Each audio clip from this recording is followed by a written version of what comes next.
What's up, guys? What's up, Nick? Hey, Nick. What's up, Mike? We got a Liverpool fan here. He's smart. That's right. That's right. Smarten up, Nick. I think that's why I'm here today. Yeah, My Liverpool support. We're excited about it. I'm here to teach you guys all about financial strategies because I've done pretty well with my Bitcoin. So Nice. I figured that's what we're going to talk about the whole time. Professor Nick in the house. Let's bring it, buddy. I do have some Bitcoin, Paul. I really do. Nice. So How many? It's on an up run. Yeah, it's a good asset. So I don't know if that's what we're talking about, but I have Bitcoin. I just tell everybody I know. So what's up, Nick? I got some Bitcoin. It's doing really good. I'm going to get you a shirt. This guy got Bitcoin. My name is Nick, and I have Bitcoin. Nick, at least you didn't sell it for a pizza. Yeah, so. I've heard of that. Yeah. The guy gave like 5 Bitcoins as a tip or something. And what's that worth now? Oh my god, almost $500,000. I know I've told Nick my Bitcoin story, but just for everybody else, this is probably about 10 years ago, probably now, maybe longer. A guy, I'd done some work for him, $5,000. He says, "Hey, I just had a client give me these 10 Bitcoin things. They're worth like $500 a piece. Do you just want those?" And I was like, "No, I've heard of that, but I have no idea what I even do with it." And then he just gave me a check. And that's now what? Probably 1.15 million. Yeah, what is one coin? Like 120? 115, yeah, I think, right now. 120. Well, we're recording on August 26, 2025, just so everyone knows. Yeah. Tomorrow it could be double or half. Yeah, exactly. Yeah, exactly. Then if it's half, just edit all the Bitcoin stuff out. But we are here to talk about financial strategies for the Machine Shop, not for your personal Bitcoin collection. And it's part of the Machine Shop MBA series that we're well into. Are we past the halfway mark, guys? Would you say? Oh, yeah. Yeah. Perfect. So we're probably... Oh, Paul, you've been exposed! You've been exposed! Oh, no. The Airbnb. I was not in my office. So for those who are listening only, that is so Paul funny. takes a picture of his real office background, and then when he's not in his office, it looks like he is. It just said my computer it's using too many resources to use the background. Yeah, so you're using your vacation computer, your vacation office. Finish making the bed. Yeah, oh, God. Paul's going to pause to make the bed. We're just glad like an unmade bed is the only weird thing in the background, you know? That's right. Oh, shoot. So where was I? So yeah, we're probably 2/3 of the way through at least. Something like that. The Machine Shop MBA series. And today we're here with Jon Hughes from CLA to talk about financial strategies for machine shop success. And that's about all I got because I'm really not good at finance or anything like that. So we'll just let Mike and Jon talk with Paul, and I'll sit here and smile. I am fired up for Top Shops 2025, and you should be too. It's happening November 11th and 12th in Charlotte, North Carolina, and it's one of the most impactful events in manufacturing. Nick, Mike, and I will all be there connecting with shop owners, sharing what's working, and learning right alongside you. You can't register yet, but head over to topshopsevent.com and sign up for updates so you don't miss out.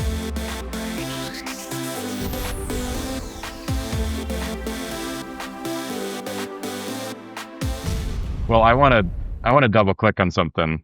You know, I had mentioned this on a show of Machine Shop Mastery recently, that when I first conceived of that show, I actually had it named Machine Shop Millionaire. And when I asked people if they'd be willing to be on a show called that, they're like, "Oh no, I can't be associated. Like, let people know I'm doing that well or whatever." That's too much of a flex. So it's too much of a flex, or like my employees or other shop owners I know. So I pivoted and made it Machine Shop Mastery, but I still, am so convinced, because I've seen it so many times, that this is this industry and the ability to create significant wealth for all sorts of different stakeholders and do well financially is just so true in this industry. And so how you manage the money, what you do with it, it can make a big difference in the ultimate outcome of your business. And so, Jon, looking forward to digging in and having you share some of the strategies that shops can use to maximize the profits they make and build a great business. Paul, it's an absolute pleasure to be back on the show.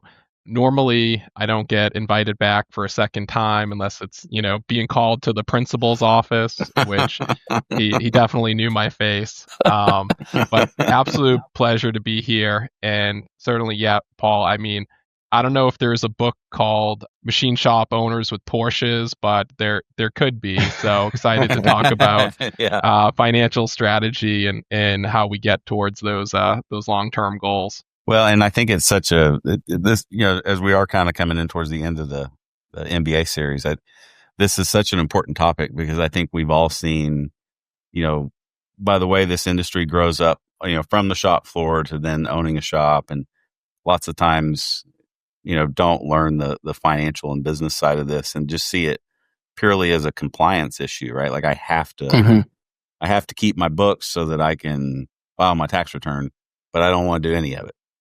And, John, I know you and I have talked a lot how, if you manage this correctly, this can be a competitive advantage for your business over everybody else as well. How you manage your cash flow, how you, manage your taxes, all those types of things, you really give you a leg up. So I'm super excited to get into this topic with you, John. And I know you've shared some good stuff on By the Numbers, and anxious to get into this. So absolutely, Mike. And I think that, there's a difference between accrual accounting and the reporting that we might need to take to the bank versus the reporting that we need to run the shop and make sure that we have the cash to cover those loan payments or payroll. So I know we're going to get into talking a little bit about which I had the pleasure of going to a Wu-Tang Clan concert over the summer. This guy is the freaking coolest guy ever.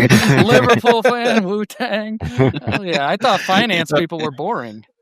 Yeah, no, I don't think so. Some of them. So I can't speak for all of them, Nick. But Wu-Tang has a song called Cream, which I think stands for cash rules everything around manufacturing. Yeah, so, baby. There you go. Yeah. There's the social post, too. He's already doing our social work for us. That's okay. Yep. It's perfect. I love it. Well, speaking of that, so cash flow being the lifeblood, let's start there. What would be your guidance there on people, trying to manage their cash? Yeah, so it's important to have accrual accounting to be able to report out to the banks. But, when we're doing accrual accounting, we're talking about estimates. We've got estimates when we're sending out an invoice that we're going to be able to collect that and turn it into cash. Hopefully that's a pretty sure bet, but that's not always the case. When we go out and buy inventory, right, we're making an assumption there that we're going to be able to turn that into a finished part and ultimately convert that into cash flow. But really, in order to run the shop, to pay our people, to go ahead and make those loan payments, we need to be managing the cash in the business. And doing that comes down to a lot of little things, and they say sometimes the devil's in the details. But to me, having a financial strategy is about knowing where we stand, having an accurate picture of where we are currently, understanding the cash that's coming in and out of the business, and having a plan. And for every shop owner, that's going to be different, but it ultimately comes down to what does that owner want to achieve over the long term, and then breaking that down to what do we need to do this year, what do we need to do this quarter, and what do we need to do in the next month here to make sure that we're collecting those receivables, and we're being smart with when we're paying our payables and we're negotiating good terms. And it's all those little things, those little details that are ultimately going to help us accomplish those long-term goals. And I think one of the things that we all love about manufacturing is that it's a team sport. And right, we've got our sales and engineering and operations, quality, and then finance. And of course, as a finance person, I think finance is the most important seat. But we all need to work together collaboratively. And certainly with finance, it's really, it's where the business started. We had to put together a plan for how we were going to go out and acquire our dream shop. And ultimately, we're going to put together a plan for how we're going to exit and get to retirement. So, one of the things I love about manufacturing is that integration between the team and thinking about the plans for the business and really, how do we translate that into the finances and make the right decisions so that we can support that growth and get to where we want to go. Have you guys ever heard of the phrase, I think it was turned into a book, profits aren't everything, they're the only thing? And it seems like, I don't know, is profit always superior to cash flow? Depending on like the stage your business is in, or because I hear don't about think so. I hear about cash flow killing companies just as much as being unprofitable, especially early stage companies. But John, what would be your take on that? One of the things people will say, and they'll say it because it's true, is that you can grow yourself out of business. Absolutely. So profitability is important, but cash flow really takes that profitability and also accounts for the timing. So, how do we grow ourselves out of business? Well, we're continuing to bring on new sales and orders, and we're buying inventory, and then we're making parts, paying payroll, we're sending out invoices, and we're waiting to collect those, right? And meanwhile, we have another order to fulfill here. We've got payroll to make. So I think, Nick, they're both important, but cash flow is absolutely mission critical. I think, Nick, I mean, I would reference like the year 2020 for a lot of our industry as a example of where you don't have to be profitable to stay in business, but you do have to have cash flow, right? So, we were able to have enough work to create enough cash flow to stay in business. We were not profitable that year, but you can stay in business not profitable, but you cannot stay in business if you don't have cash flow. Yeah, I have a couple stories that I think will resonate on cash flow. So, I've shared this a few times before. After 9/11 in my shop, we did not have a cash flow plan, and our sales dropped, and we didn't adjust, and we were, one point we realized we were just a couple weeks away from bankruptcy, right? We couldn't pay our bills, couldn't pay payroll, and we finally got some coaching and made a plan and made it through. But yeah, cash flow almost killed that business. And then in early October, I have an episode of Machine Shop Mastery coming out where I interviewed a previous guest who decided to close the business down because they had a huge backlog, plenty of business, but a bunch of factors came together and they just didn't have the cash to keep operating it. Yeah. So yeah, it's that whole cash is king, I think that's the one. Right now we're focused a lot on business models, and there's a book called Business Model Generation. And I think I've showed you guys like the business model canvas thing that I work through all the time. And you can have a great business model that works, but if you can't manage your cash flow, it doesn't really work, so it's a lot about timing though, right? Like how you time invoicing, how you time accounts receivable, how you time, like if you time something wrong in a good business model, you're screwed essentially, right? Absolutely. Yeah. And I think that for a lot of businesses that are getting going, it's also about, managing that runway of those startup funds and the timing of that versus when we're going to bring in orders and ultimately be able to, convert those to cash in the bank.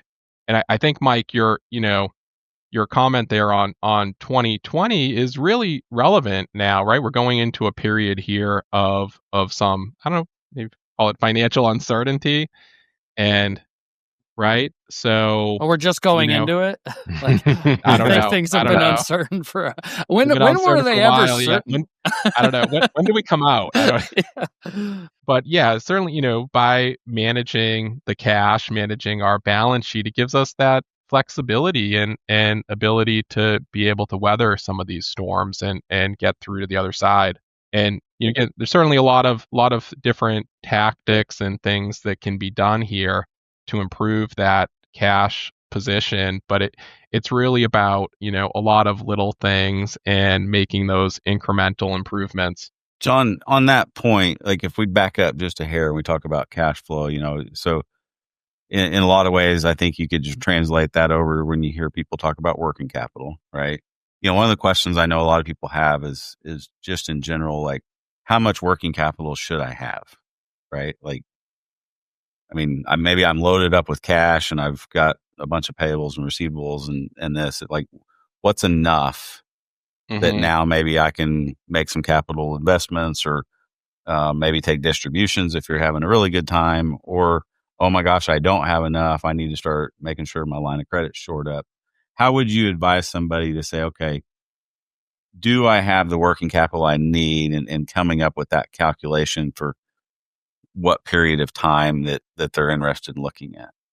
Yeah, Mike, that's a great question. And where I would start with that is we always want to have enough current assets, so our cash and accounts receivable, to cover what we have for payables. So that's kind of a baseline. And when accountants, or auditors look at financial statements, they always look at that current ratio or quick ratio. It's just really, do we have enough assets here that are coming in the short term to be able to pay our bills? Now, so that's kind of the baseline, but that doesn't account for the growth in the business. And you mentioned, we might have some equipment that we're going to purchase. And you just had a great episode there talking about the One Big Beautiful Bill Act and some of the opportunities that are there, as being able to take some bonus depreciation when you go out and buy equipment. So in addition to making sure we have enough to cover those payables that are coming up, we also need to be planning for those capital expenditures. So when I'm working with clients, one of the things I advise as part of the budgeting process is to put together a list of capital expenditures for the upcoming year. And generally, right, we want to talk to the operations folks. We want to understand our capacity, understand what our needs are, and let those folks participate in the conversation around what the needs are. Ultimately, we need to put together a plan for where we're going to spend our money and what the expectations are for the business financially. But I think it's incorporating both what what I need currently to be able to pay the bills that are coming up in the next couple of weeks, the next 30 days, but then also what are these longer term plans or investments in the business? And Mike, you'd also mentioned distributions, right? So hopefully we're having a good year and we got some profits in the business. We say, well, wait, when do we know if we can take these, funds out of the business? And I think it really then comes back to that plan. What do we need here for funds to, buy that equipment or make those down payments? So I think there's a few pieces to the puzzle there. So let me give you a couple scenarios, and maybe you can kind of give us a current ratio that you should be looking at. So if I'm a precision typical CNC machine shop, and maybe I don't have any like crazy plans going for, like, I'm not looking to make huge capital investments. I've got a good amount of work. I obviously want to just kind of nice steady growth of that. I want to remain profitable. I want to have good cash flow. What would be the current ratio of somebody like that, maybe versus that person that does have like high growth plans and so forth? I mean, what do you think they should be looking at? And then also, how do they calculate that? Yeah, define the current ratio first before you answer. All right. So the current ratio, the way this is calculated is we take our assets, our current assets, which would start with our cash, then we'd add our accounts receivable. In a traditional current ratio, we'd also add the inventory, but we need to be a little bit careful with that. Well, let's say we're going to add that inventory for now. So we've got our cash, our receivables. Just as a disclaimer, I don't add inventory when I'm looking at that, but you should. I mean, it is working capital, but I just don't know when it's going to sell. Right. That's the challenge. So, and again, gets back to to timing. So we'd say we've got our cash, our receivables, our inventory, and then we're going to divide that by what we have for current liabilities, which would be things like accounts payable. Maybe we have some accrued purchases, or there's payroll that we've accrued, or maybe a quarterly bonus that we've accrued. So it's really dividing those current assets by the current liabilities. And the baseline there is that we always want that to be above 1. If it's not, we start to have some concerns about our ability to meet those obligations when they become due. But, what's healthy, it might be something that's, closer to 2, maybe 1.5 to 2. On the other side, there's also, a case to be made that we don't want to have too much cash tied up in the business as an owner. So if in your scenario, Mike, if we don't have capital expenditures that are coming up, we may want to look at that distribution.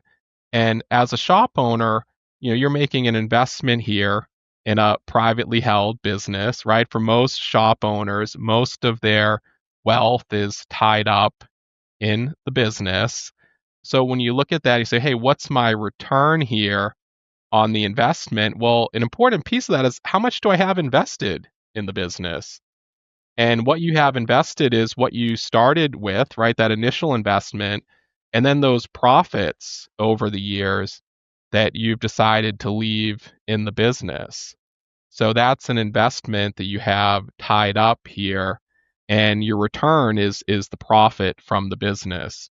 So to the extent that we have cash in the business that is above what we need for the working capital, I think there's a discussion there around, what do we need and what can we take out of the business? And as an owner, by taking money out, what else can you do with it? Maybe you can go buy some more Bitcoin. That's what Nick would do. Hell yeah. No, but if you're not taking distributions out of your business, then you're just reinvesting. You really, I guess you're gaining some equity if your business is growing and becoming more valuable, but you're really not getting a return on that investment. You're just reinvesting. Yeah, it's a paper return. Yeah. Paper return, yeah, and you're deferring it, right? You're building the value of your business. But do you think that, like, as the business owner, it makes sense to have like a bonus plan for yourself, or is that just your distribution if you take a distribution? Oh, that's a really good question, Nick. So I think that when we talk about owner compensation, really we start to get into a tax discussion and which types of compensation are treated favorably. So as a general rule, we want to be paid market wage for our role in the company. And then as owners, we'd prefer to take those profits as distributions. Now there are nuances to this, and it depends on which type of entity you are. Because, for example, in a C Corp, one of the things that people talk about with C Corps is double taxation, which sound, accountant jargon, but essentially it means that we're paying taxes at the business level, and then we're paying taxes again individually. So in that type of a situation, it may make sense to take a bonus. For listeners that are, an LLC or an S Corp, again, it's a tax question, but the general guidance is let's kind of peg our salary to what's appropriate for our role in the business. What if we had to go out and replace ourselves? Especially if you're, if you have if you see the horizon of selling your business, I would encourage you even more to like really make your salary reasonable. Something that if you were just to hire somebody to replace yourself, what you'd pay them. Yeah. And then take the rest in distributions. Cause I all the time I see these incredible salaries that people pay themselves, which is great. I'm thrilled that they're able to do that. And it'll add back on your valuation and stuff, but it's just a whole lot easier to have that reasonable and then take your your profits out in distributions. I think. It sounds like in some Yeah. respect, it's like an it depends question. Like if you want to take It bonus totally and depends. distributions, and like, so what does it depend on? Like that's why you should ask CLA or whoever you're dealing Right. with, like because they know all the ins and outs and how to walk you through that. And it feels like if you make the wrong decision for whatever your scenario is, it can really kill you. Like you can just give a lot of that to the government that you maybe didn't need to. Yeah, for sure. Yeah. Yeah, Nick, Jon, that's great advice. Paul, tell me about your trip to Italy. I went there with the NTMA and we got to tour SMW Autoblok, 2 different facilities. Absolutely blew me away. World class, enormous places. I can't even count how many machines there were, but so much automation. One of the most incredible takeaways for me was the breadth of what they made. I did not know they made so many work holding products and automation products. And I loved watching a big chuck machine a little chuck. So they were machining chucks in huge lathes. I thought that was super fun. Yeah, you introduced them to me after you came back, and they've been to my shop. And the ideas they have to like breathe new life into some of my machines and the tools and the jobs that we're running was just shocking. And then one of the coolest things is we're bringing this new automated pallet delivery system, the Hennig workflow, to market. And guess what the interface is? It's SMW 0-point locators. It's really sweet. We're getting ready to get some of those. So how do people find SMW Autoblok to look through that massive catalog of products? It's smwautoblok.com. Yeah, get rid of that C. SMW Autoblok, BLOK.com. Jon, I've got kind of an additional question on that cash flow planning. So, do you have any general advice on how you would adjust your, what you deem to be your working capital requirements based on the typical terms of your customers? So, I mean, if everybody pays net 30 versus everybody pays net 90, how would you adjust that working capital expectation? Mike, great question. And I think that the devil's in the details when it comes to managing working capital, and you're hitting on a great point there with the terms. Ideally, we are getting better terms with our vendors than, or longer terms with our vendors than the contracts that we have with customers. Yeah, I can tell you in this industry that is just absolutely not happening. No. So, so when we think about the terms, there's a big difference between, net 30 versus a customer, getting net 45 or net 60. I mean, oh geez, yeah. Ooh, what are we selling to the government or what? A lot of listeners will be. Yeah. So, I mean, you think about, say, we had a shop that did $200,000 a month in sales, and we changed our terms from 30 days to 45. Well, now we have 45 days worth of sales that are tied up on our balance sheet, right? So we just went from, receivables of 200,000 to 300,000, and we've got $100,000 less in our cash account to pay all the expenses and hopefully some profit to take home. So, on the other side, when we're thinking about the payables, it's always, what are the tactics that we can implement here, right, to try to get more favorable terms. And I think about that as like we're on the Olympic podium, right? We're going to go with gold, silver, and bronze. So I think that for payables, if we can get offered an early payment discount, that's the gold medal. And we can talk a little bit more about that. But when you see something like a 2%, a 210 net 30, that would mean we're going to get a 2% discount. That's massive. If we pay within 10 days. Yeah, that's a 40% annualized discount probably. Right on, Mike. Yeah, it's like 40%. So, right, we wouldn't go out and get a line of credit and pay 40% interest on it, right? So, on the payable side, if we can get an early discount, we'll absolutely take it, gold medal. If we can't get an early payment discount, can we pay via a credit card? And are you going to charge us a transaction fee for that?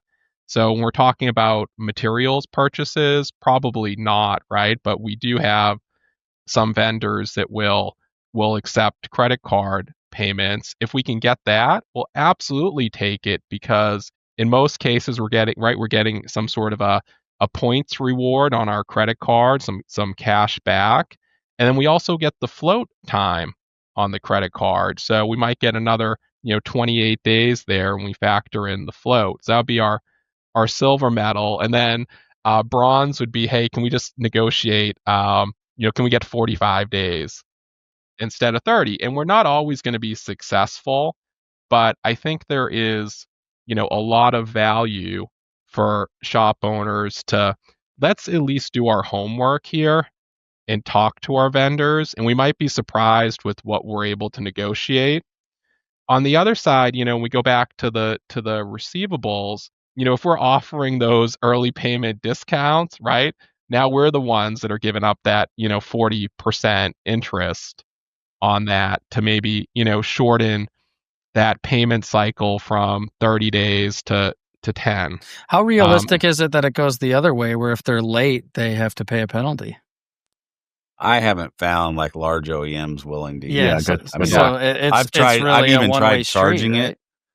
Yeah, I've even tried charging it, and they just go, "Yeah, we're not paying that." Yeah, Like- and the trend seems to be the opposite way, that they're not as favorable for shops. Especially, Mike, you were dipping your toe into aerospace, and like these terms are ridiculous, like compared to and the primes and the OEMs for years have been pushing it out further and further, using their suppliers as a bank. And Boeing famously had this program, Partnering for Success, right, which meant they were forcing much longer payment terms on their supply chain, and you had to accept it, or you the shareholders, Boeing's shareholders and their CEO's success.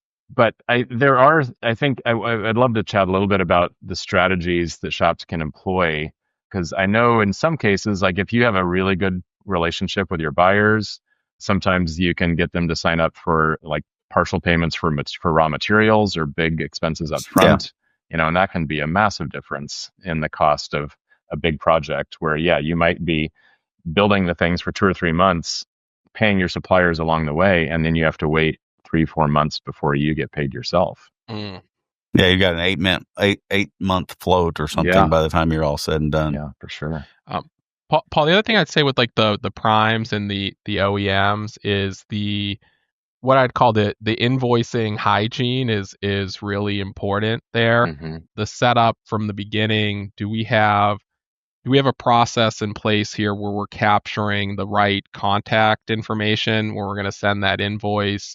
Do we understand, the requirements there for, purchase orders, and are there any, supplier questionnaire type of security flow down requirements that we need to complete to get paid? Because I've certainly seen that a number of times where there are, delays on some pretty big invoices, and these really hurt because it's some sort of clerical issue.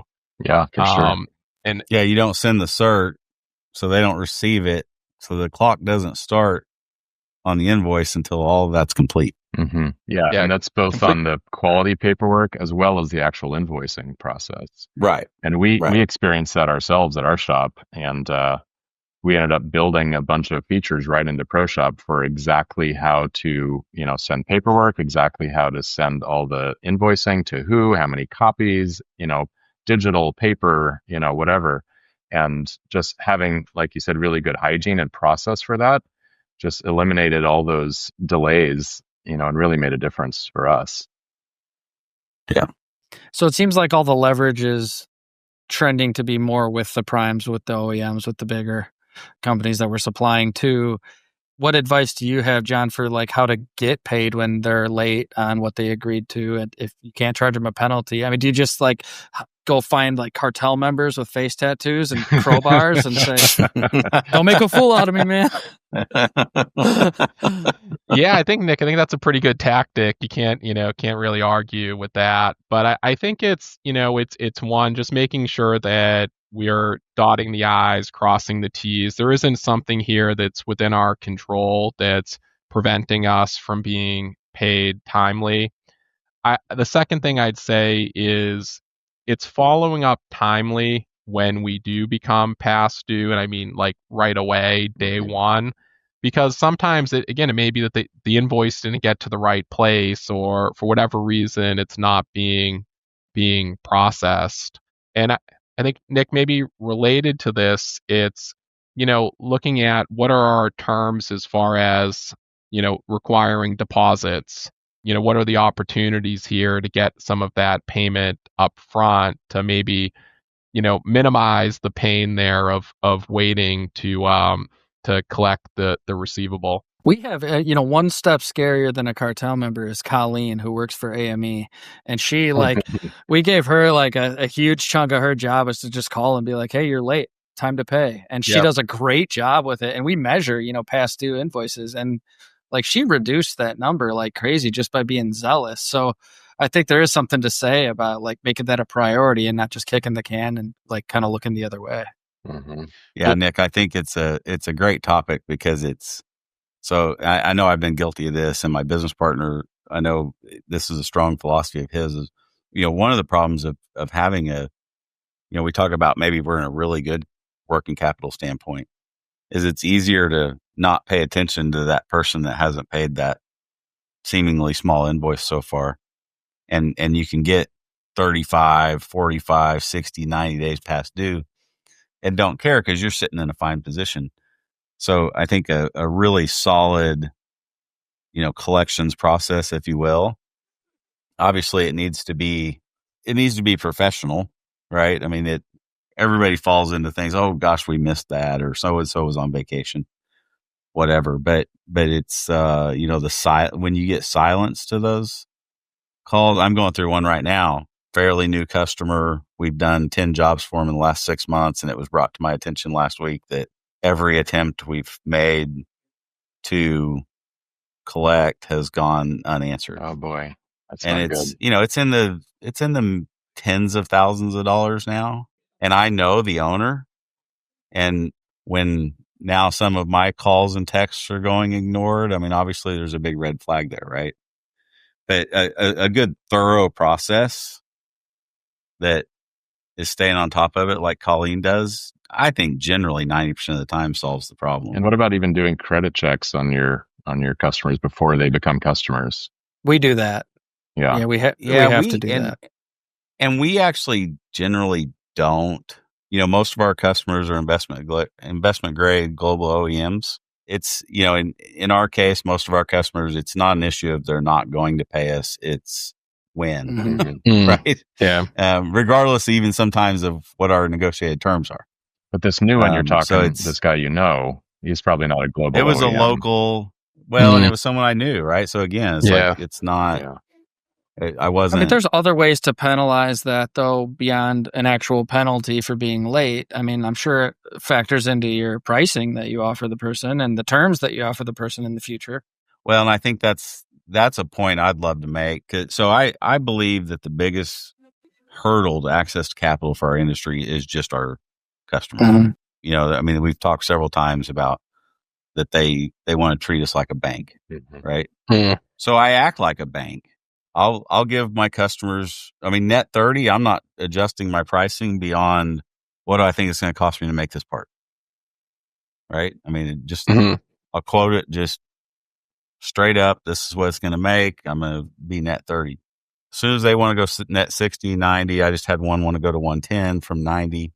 I actually have a formula that I know what is the difference between 30 and 90 cost me, right? Based on my cost of capital, all that. And so if I need to mark things up 4.3% to match your terms, then that's like how your doing. time value of money works out. And then you just factor that into the price.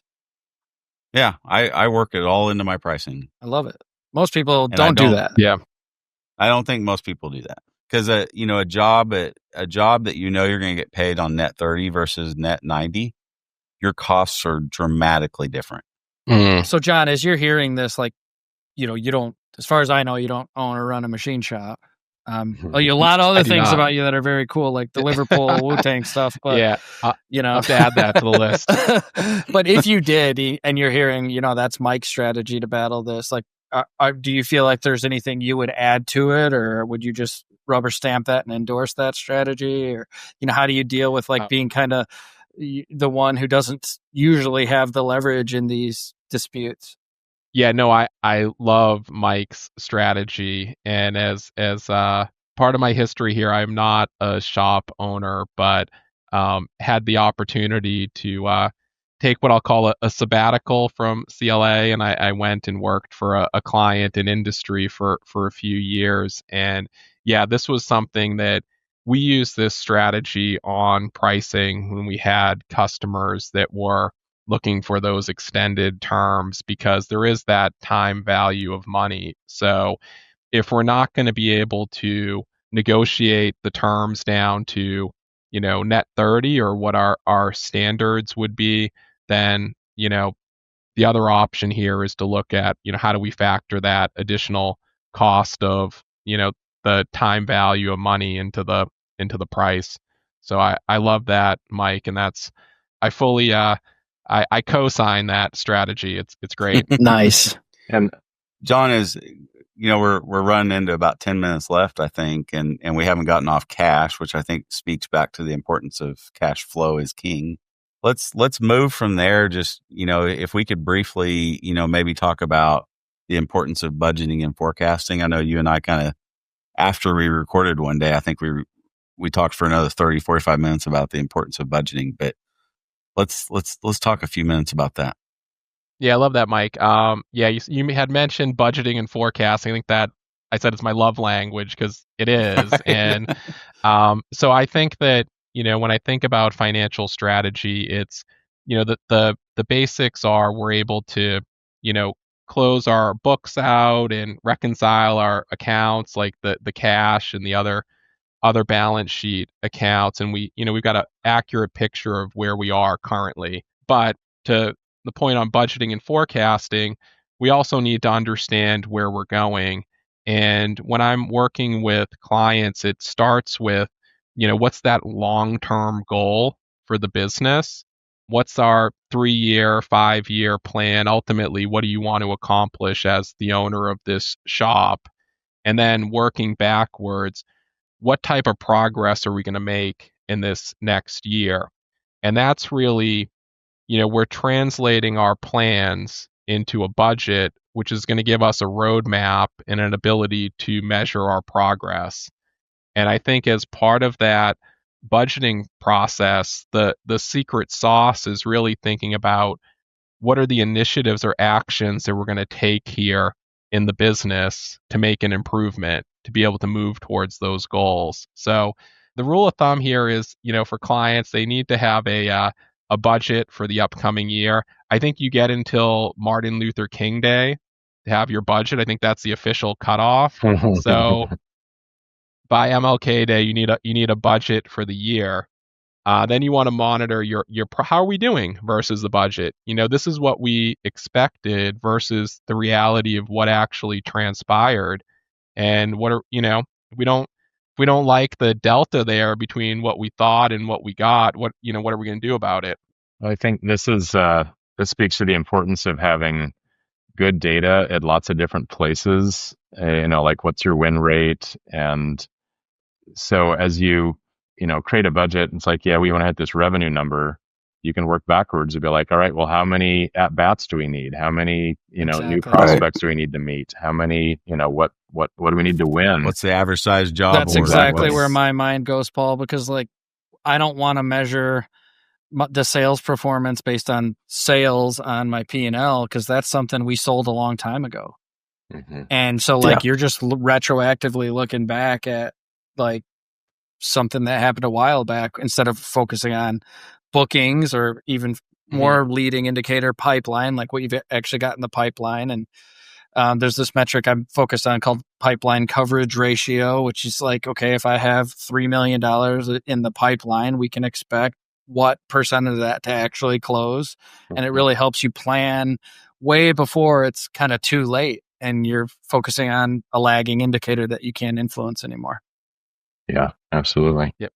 I love that, Nick. And I think, thinking about preparing a budget for the upcoming year, we're starting with what do we have in backlog, right? What do we have in known, recurring work, right? We can define what we have, and then, you're setting a goal that's going to include a go get. Mm-hmm. So here's what we need to go get, and then, what's that plan and backing into it, right? What are the activities that are needed to close that gap and get those sales?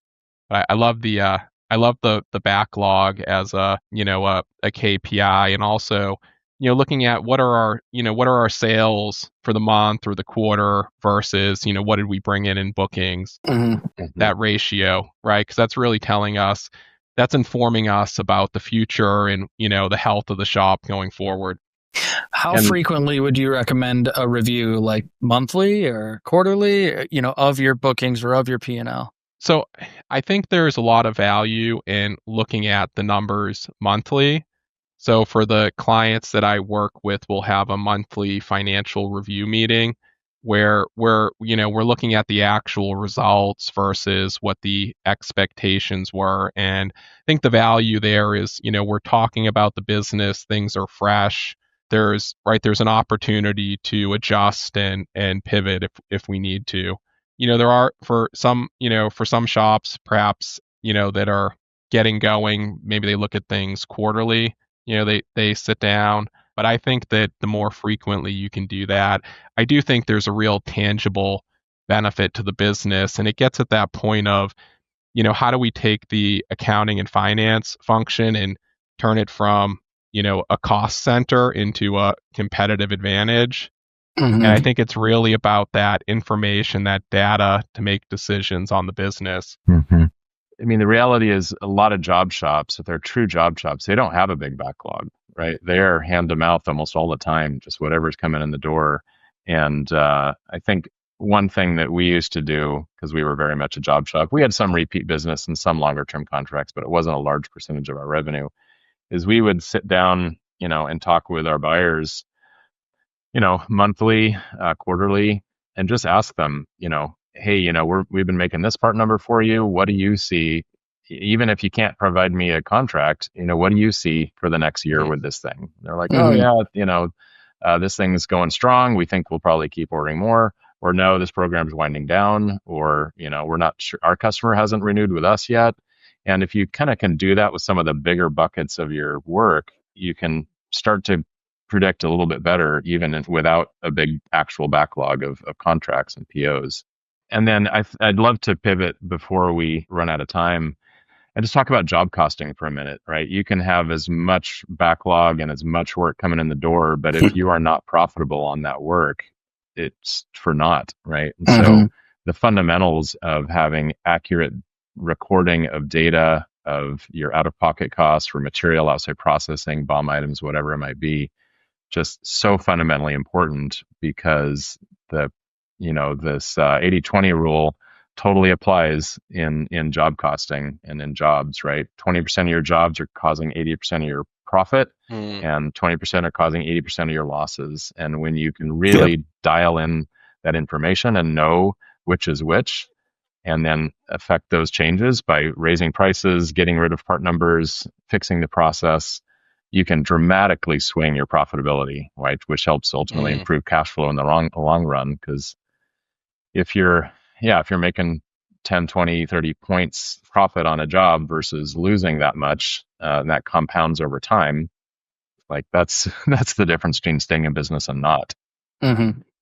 Totally. Yeah, you get a great contract that you're at, everything has to go perfect to break even on. Yeah. And you're doing that. You've got a whole machine tied up doing that.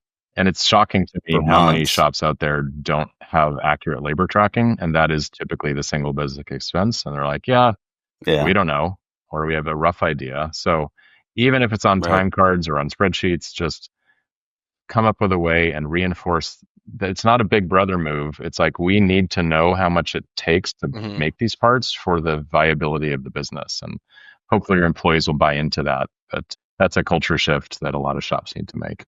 Yeah, Paul, I know firsthand, being the finance guy and going out on the shop floor and telling everybody they got to scan into jobs goes really well. Make lots of friends. Like, oh, sure, John. Yeah, I'm happy to do that. No, but it is important. It's important. Yeah. I think so. Can we have John back, guys? Is there more with John? Because I like this guy, and there's a lot more to cover before. John's going to soon be a is he taking my spot? How do you? Is that what's happening right now? Coming to Quartet. You guys got to help me. How do I got to add a shop owner to my resume? Yeah, so you guys got to help. You guys got to help me with that. Right. I think my kind of summarized thoughts here is, like Paul said, if you're not tracking like on a job by job basis, if you're not tracking sales on a deal by deal basis or a prospect by process basis, if you're not reviewing your financial performance on a monthly basis, everything is just way too reactive. When you find something out, it's too late to fix it. If you only do it quarterly and you look at like the gap between what you're expected to do and what you're actually doing, you have 4 chances a year to course correct. That's it. So if like the 3 things you tried to fix, it didn't work, you just had a bad year. How many bad years can shops survive? Not that many. So very many. It really does like all kind of, on the micro level, it all flows up into your overall business performance. And so that's kind of my main takeaway from this episode. Yeah. And Nick, I think that's so good because I can tell you, I mean, as a shop owner, as somebody with a background in finance and accounting, I mean, there's, we all have our daily, weekly, monthly, quarterly cadence that we go through in our shops. Right. And obviously with my background being what it is, a lot of the financial elements fall into my normal routine. But I mean, there's things I look at daily. There's things I look at monthly, weekly, quarterly, and annually. But I think you have to just develop those as part of your habit. And if you treat, finance and accounting as just a compliance thing I have to do, you're just going to miss a lot of opportunities. To your point, if you're only looking at this 2, 3, 4 times a year, it's historical evidence, right? There's nothing you can do to help yourself going forward. But if you find those key metrics that are important to you, and there's a lot of them, then you can fix things even daily. I mean, there's things you can fix daily based on some of this stuff. Yeah, your daily stand-up meeting leads to your weekly review, leads to your monthly meeting, leads to your quarterly checks, Right. It all has to be that way. And then, like John said, you can turn finance from this like, we got to do this, we have to do this to be compliant for the bank. You can weaponize it. It can become a competitive advantage for your company. Yeah, I mean, that's where, again, just go back to the discussion about terms. I mean, if I know that my customer is going to pay me in 90 days and I price my parts accordingly, then I'm making money like a bank makes. Right? I'm making money on that flow. If you want me to be your bank, that's fine. You can pay me like a bank. Yeah. I will charge you like a bank. And, all of a sudden I'm making money on that float versus losing money on the float.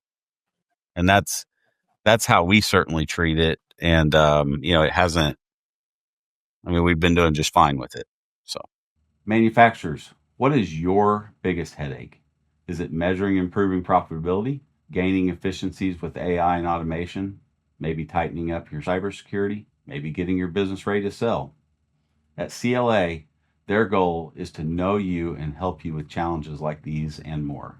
Every day, CLA helps manufacturers tap into millions in revenue and cost savings, like one manufacturer that boosted capacity and revenues by 15 to 20%. Visit CLAconnect.com to hear real success stories and learn how you can grow your top and bottom line. All right. Well, how are we going to wrap this one up, guys? We got to wrap in making chips and making money. Yeah, so, I think if you can't manage your cash, then you won't be making chips. And if you're not making chips, you're not making money. Bam.